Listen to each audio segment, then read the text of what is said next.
Welcome to Term 4, Consumer Studies Grade 10. And this term, which is the last term of the year, we are going to cover 3 chapters, Chapter 12, Chapter 13, and Chapter 14. All these chapters are based on housing. And we start with chapter number 12 on factors influencing housing decision. Okay, so chapter 12 has got 2 units. Unit number 1, which looks at the housing needs, and unit number 2 looks at the factors influencing housing decision in the stages of family life cycle.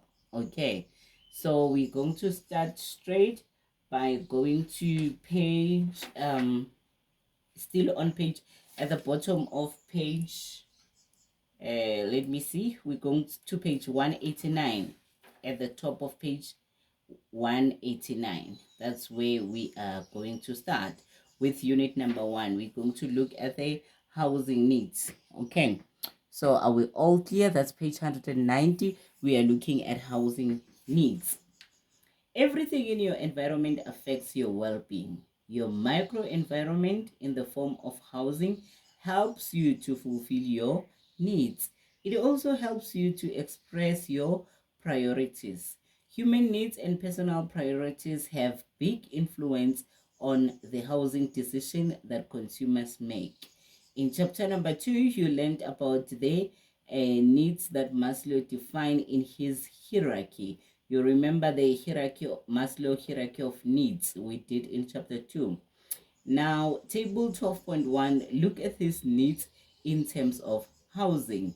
If you can recall, in that Maslow triangle of needs, we have at the bottom of the triangle, we have psychological needs. Now, how does psychological needs relate to housing? Psychological or physical needs include all things the body needs to survive, which is air, water, sunlight, shelter, sleep, and food. Okay, these needs have priority over the needs. They are also called primary or basic needs. And now, how does psychological needs relates to housing? Housing helps to meet your physical needs because it gives you protection or shelter from the weather, and it provides you with a place to eat, sleep, and store your possession. Maslow level number 2 from the bottom, it's safety and security. So long ago, homes kept people safe from animals. Today, your home needs to keep you safe from other human beings who might harm you or steal your possessions. Overcrowding in cities leads to conflicts between people. So urban people housing needs to offer security from physical danger and make you feel safe and protected. Walls, fences, gates, security system, special locks, and burglar bars give you a sense of privacy and security. And then we look at level number 3 at from the bottom on the Maslow hierarchy of needs, which is the social needs. Social needs include the need for love, belonging, private fun, relaxation, and comfort. The house is the main setting for family. Here, children learn to interact with other people. They develop skills and cultural behavior by observing others in the home. Home also give family members space to live, work, play together, and to share the things that help to build affection. People invite friends to their homes to meet their needs for social interaction. As much as people need interaction, they also need privacy. Even at home, family members need private space. Privacy allows people to think and work without interruption. In many families, it is not possible for every person to have a private room. Screens, bookshelves, and curtains can divide rooms and provide privacy. And then the fourth a level of a Maslow hierarchy is ego or esteem. Housing meets your need to express your personal identity. People build, select, and decorate their homes to reflect their image of themselves. Even people with little money living in state subsidized like RTPs or informal housing personalize their home by, for example, using different colors of paint or garden ornaments to distinguish their homes from others. Housing is also used as a symbol of achievement. A young adult first living unit represents independence. When people become financially successful, they often buy housing that reflects their status.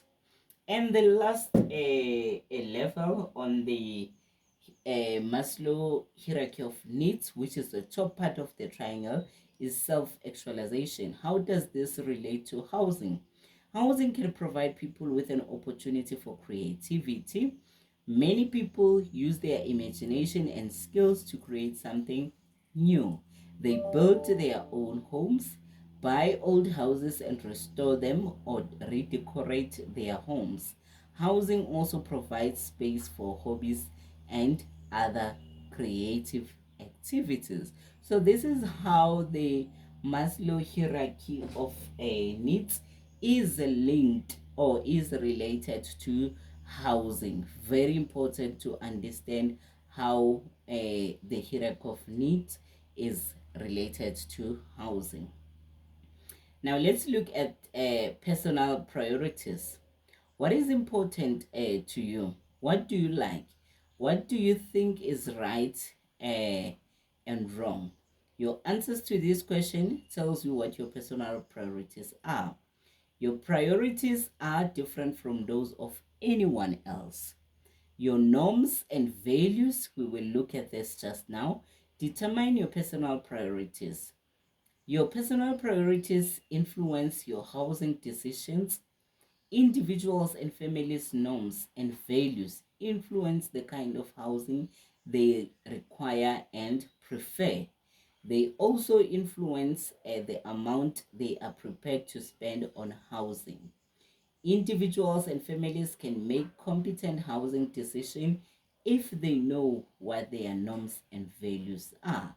Okay, so let's look at the definitions there at the top of page 191. Okay, they say, what are norms? Norms is or are the general rules of behavior that govern the behavior of a specific group of people. For example, a cultural group. Those are norms. Okay, so here they explain it further. Norms are general rules of behavior that govern the behavior of specific group of people. For example, a cultural group, different a cultural group. Different parts of the world have different cultures. So housing types and home designs vary from place to place. Okay, I need to take this up a bit.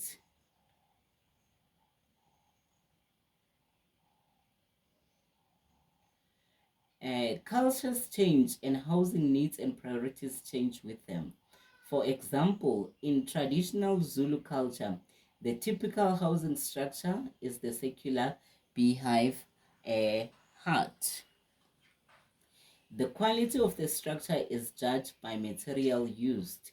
For example, saplings for the framework, grass mats for the crown or of the hut, and grass thatching. Okay, this is the typical Zulu beehive hut. Okay, and I wanted to go there. The quality of structure is judged by the material used as well as by the skills of the person who built the house. The space in the circular hut is divided into two. The half of the right is the husband's, and the half of the on the left is the wife's. A raised earth shelf at the back of the hut and opposite of the doorway serves as storage space for household and cooking utensils. Okay, I need to take this up a bit. The Zulu hut is one of the several forming the Zulu kraal. The members of the kraal do not own the land on which it is erected. The land belongs to the chief. So the norms to which the traditional Zulu dwellings adhere are very different from the norms held by the modern Western urban household. And here they show us the traditional Zulu hut that reflects Zulu cultural norms. Now let's look at the values. Values, it's the beliefs, ideas, and desires that give direction to your life and help you to set goals. Now let's look at values into detail. Okay. So they say values are beliefs, ideals, and desires that give direction to your life and help you to set goals. They act as lifelong guiding forces. Values are long lasting and give you a framework in which to make decisions. They help you to make judgments, analyze situations, and make intelligent choices. Why do some people make their homes into showpieces while others are content with a simple home for their families? Why do some people love spending time indoors while others could not live without an outside garden? Because their values differ. Examples of values that affect housing are family cohesion, economy, aesthetics, prestige, privacy, leisure, physical and mental health, and comfort. It is important to remember that individuals and families hold many values that can be arranged in order of importance. This hierarchy of values is not static. It can change according to different life situations. For example, during the different stages of lives. Now we look at section 1.2 at the bottom of page 191, and it covers the housing needs in the socio-economic context. Socio-economic status describe an individual's or group social class and economic level. When you look at a home, you need to ask the following questions. Where will the dwelling be located? How big should the dwelling be? And should it be a flat or a house? Should you buy, rent, or build? Your socio-economic status influence the answers to this question. Now let's look at social class there at the top of page 192. People are born into a social class. They tend to stay in the same class as their parents. However, they can move up or down the social ladder. The social class depends largely on the background, occupation, and level of education. The three main social classes are lower class, middle class, and upper class. Now let's look at economic level. People can be divided into different economic groups according to the amount of money they have to spend. Your economic level is determined by your family background, occupation, and education. So, social class and economic level are closely related because they are determined by the same factors, which is background, occupation, and education. The three main economic levels are the low income group, middle income group, and high income group. And then let's look at the housing for low income families. Many low income families are not in economic position to make housing decisions. They depend on housing that is available from the state under the National Housing Subsidy Scheme. South Africa has a large housing backlog. Millions of people live in informal dwellings, built with scrap materials such as wood, cardboard, plastic, and corrugated iron. Many low-income families also live in backyard structures or rent a room in a house. So this is the example of dwellings in an informal settlement. Okay, we will come back to that term there. Okay, So let's look at housing for middle class income families now. Housing for middle income families. The middle income group is the group that the mass media targets the most. Most occupations fit a middle income level. Most dwellings are designed for middle income families or middle class families. Most furniture is made for middle class homes. Although the stereotype of a typical middle class family in a comfortable house in a good neighborhood still exists, many middle class families have difficulty buying a house. House prices have soared and incomes have not increased as quickly. Middle class families are facing major challenges in their housing and lifestyles. Many are buying flats, condominiums, and townhouses. Condominiums and townhouses. Let's check what are condominiums, and we will go there to the top. They say a condominium is a unit in a multi-unit development in which each unit is individually owned and common areas such as hallways and recreational facilities are jointly owned by all the unit owners. So you share the facilities and you stay in your own house. That is the condominium. And then let's look at housing for high income families. Money is usually no problem for high income people, so they can live in the most desirable location and in elegant, large houses surrounded by spacious gardens. People in the high income group often have more than one home. They usually use additional homes for their holidays. Now, let's look at housing needs in a cultural context. That is on top of page 193.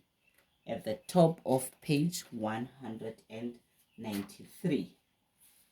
Okay, and it is section 1.4.